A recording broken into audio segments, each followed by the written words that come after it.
Welcome back, everyone, to another episode of Magic Nation _MTG. This is Andrew. Welcome back to the show. Hope everyone is doing well.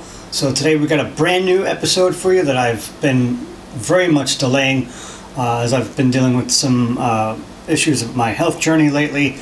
As some of you may or may not know out there in the audience that have been watching my videos, I had to take a little bit of a medical hiatus. I've been dealing with some kidney stones, and they're not fun. There is one streamer that I've talked to, or one Magic the Gathering arena streamer who I have just recently talked to that knows all too well about kidney stones. And trust me, guys and gals, they're not fun. They are not fun at all. They're very, very painful. They affect your lifestyle and they affect your diet and also your overall health. So to all you streamers out there in the MTG community in general, not just for your mental health is important, but your physical health is just as important. You need to take care of yourselves. You need to check your health. You need to make sure, you guys and gals, make sure you get your annual checkup from your physician or your doctor, whoever you go to. It is very important that you do not allow health issues to go unchecked. I unfortunately have for the past year. I had no idea why I kept having these back problems in the past couple of months, every so often to the past year, and it comes to find out that I have been dealing with kidney stones for an entire year and not knowing it. So now I have to change around my lifestyle as well as my diet. I have to start exercising more. Not that I haven't been, but I have been kind of on the down low between my regular day job and trying to do this as well. So anyways, that's the long and short of it. Also, I've also been dealing with the loss of a family member that has recently passed.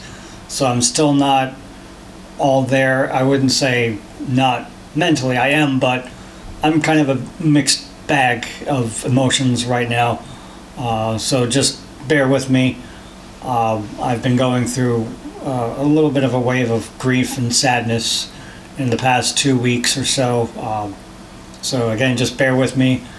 It may not sound like that I'm not as excited to be doing these videos as I am right now, but I am. So with having said that, guys, we've got a brand new episode going up for everyone out there today. This is going to be a brand new deck tech for the people that enjoy, or the players that enjoy playing Pauper. I do as well. I very seldom get out to play Pauper. Lately I've been on a huge Commander and Modern kick. But I do play multi-formats of Magic. I don't just stick with Commander. Shout out to MTG Hillbilly and Superfast Tortoise. When you guys are out there, come check out my channel if you can, if you want to. Hey, continuing to give out an olive branch. And for everyone out there in the audience, go check them out. Go check them out. They're pretty cool. Again, they're called MTG Hillbilly and Superfast Tortoise. They're also pretty cool. And when you get a chance, also check out Subpar Gaming. That dude is pretty cool. All right, on with the episode. Okay, so we got some great Pauper action, and this is going to be an Izzit deck tech. So bear with me as I start putting the cards out on the display thingy here, display platform. So we're running 1, 2, 3 copies of Axiom Engraver. Sorry guys, hold on. Seems to be a hair stuck to my microphone. Okay, kind of. All right. Anyways, I don't know if everyone can see it. With the glare. Okay, much better. Next up, we got 2 copies of Mirran Banesplitter. Artifact equipment. It has flash. When it enters the battlefield, attach it to target creature you control, and it gets +2/+0. And then of course you tap 3 to equip it. Next up, we got 1, 2, 3, 4 copies of Furnace Strider. Pay 4 in a red. 4/5 Phyrexian Beast, and when it enters the battlefield with 2 oil counters on it, and then remove an oil counter from it. Target creature you control gains haste until end of turn. Next up, we got 4 copies of Free from Flesh. You pay a red for an instant. Target creature gets +2/+2 until end of turn. And then you put 2 oil counters on it, on said creature. Next up, we've got 4 copies of Ichor Synthesizer. You pay 1 in the blue for a 1/3 Phyrexian Wizard. And whenever you cast a non-creature spell, put an oil counter on Ichor Synthesizer. As long as it has 4 or more oil counters on it, it gets +2/+0 and can't be blocked. That is pretty cool.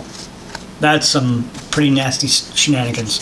Next up, we got 3 copies of Glistener Seer. You pay blue for a 0/3 Phyrexian Advisor, and it enters the battlefield with 3 oil counters. So this whole deck is pretty much centered around the oil counter mechanic. Snowy, shush, please, shush.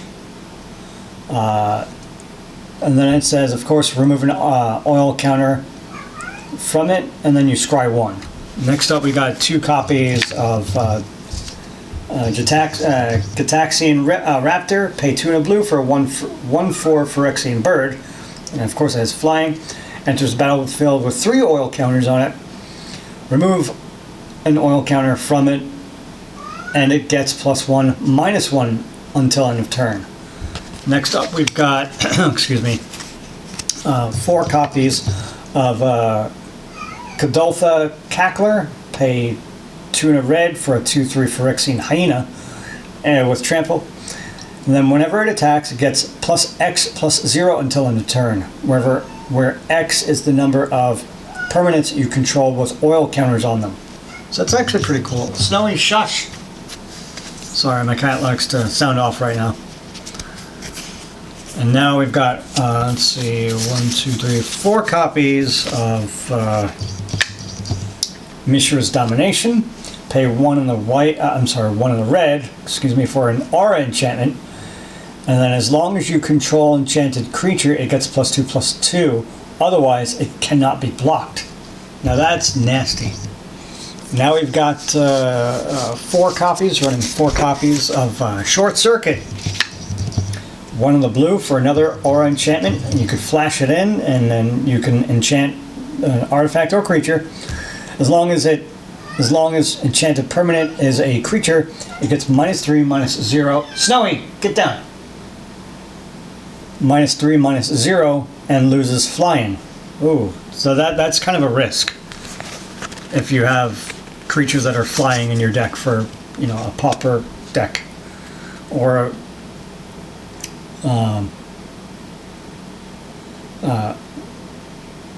creatures without flying, or rather, with creatures with flying, and it doesn't have to be on your creature either. You can enchant your opponent's creature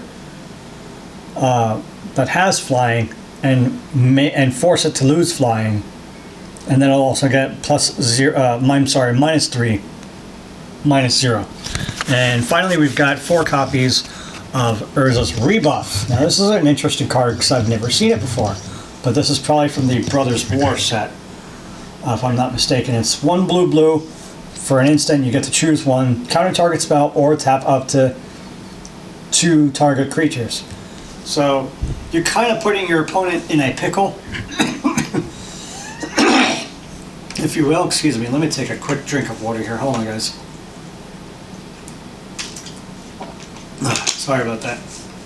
Okay, so this would probably put a nice little pickle in your opponent's, or probably throw a monkey wrench in your opponent's game, especially if you're trying to force your opponent's creatures to become tapped, so that way they can't be untapped again until their next turn comes up. So that's good when you want to try to lock them down. Always a good idea, especially at instant speed. You don't have to worry about anything. But what also could excuse me. Oh, pardon me. What could also work is that you can try... Snowy, shush! What you can also try to do is put an enchantment down that's almost put an enchantment down on an opponent. Let's say you want to mix it up, and instead of doing an Izzit deck, you want to do red, white, and blue. What you could do is, I don't know if it's legal or not in Pauper, you could put the good old card called Pacifism. That'll completely lock them out, completely lock out your opponent, or completely lock out your opponent's creature that wants to tap or untap, so it can't do anything. So it's basically you shut one creature down and its activated abilities can't be activated. So, but if anyone is able to tell me if that's correct or not, please let me know in the comment section down below. Anyways, so this has been your Phyrexian Powerhouse Pauper format deck in the books for this deck tech. So for those that do play Pauper, let me know if it's popular where you're at, I guess, out in your region. I really don't know too many people in the San Antonio area here that play Pauper. That if they do, I'd like to run into them one day. But lately, I've been on a Commander, Modern, and Vintage/Legacy kick. And again, I'm just now getting into Pauper because it's quick, it's easy, it's a quick time killer, doesn't take forever, and plus it's a quick, easy game that you can play, and you don't have to quote-unquote be married to the cards. Remember, cats and kittens out there, you don't have to buy the exact cards that you want to buy, and you don't have to be married to your cards. In other words, if you don't like the cards you have, you don't like the deck because you don't think it's working properly, or if you think it's too underpowered or too underwhelming, switch it out and try something else. That's the whole enjoyment that I have been starting to see when playing Pauper against my perpetual in and out co-host. That would be my wife. And speaking of which, at some point she will be coming in at some point. I'm not certain when. We have a couple of things going on in our personal lives that may or may not impact the duration of uploads of these videos. Anyways, guys, hope you guys enjoy this. It's another deck tech in the books. Again, this is Andrew with MagicNation_NTG. Hope you guys enjoy this video. Again, smash that beautiful like button, and don't forget to hit subscribe. And check out some of the awesome content in the near future coming down below, coming down in the pipeline here. Also, just giving you a heads up, this episode, I will be having the link to the deck from my Architect profile, our Architect page that will have these decks ready to go, or ready to view for your viewing pleasure, should you go ahead and try it out for yourself. I don't have Moxfield as of yet because I don't really use it that much, and plus I don't have a lot of time to upload all these decks onto a page because when I get home from my day job I'm exhausted, and I do need some time to rest for myself. Seeing how I've been dealing with kidney stones again, guys. Again, kidney stones are not fun. They're horrible. They can really hurt and may even have implications to have surgical intervention, especially for men. It is not fun at all. Ladies and gentlemen, again, I implore everyone out there, all you MTG streamers in the MTG community, please, for the love of God, for the love that is all good on this earth at least, make sure you guys and gals take care of yourselves, take care of your health, and also take care of your lifestyle as well, how you live, in other words. And also watch what you eat, because what you eat and drink can also accelerate the formation of kidney stones. Be careful how much sugar that you're taking in. That's one contributing factor. So again, I implore you, everyone out there, to take care of yourselves. So with having said that, guys, remember that Jesus is real and God is real, and there's a plan and purpose for everything. And as always, everyone, guys and gals, don't forget, play something magical today. Peace.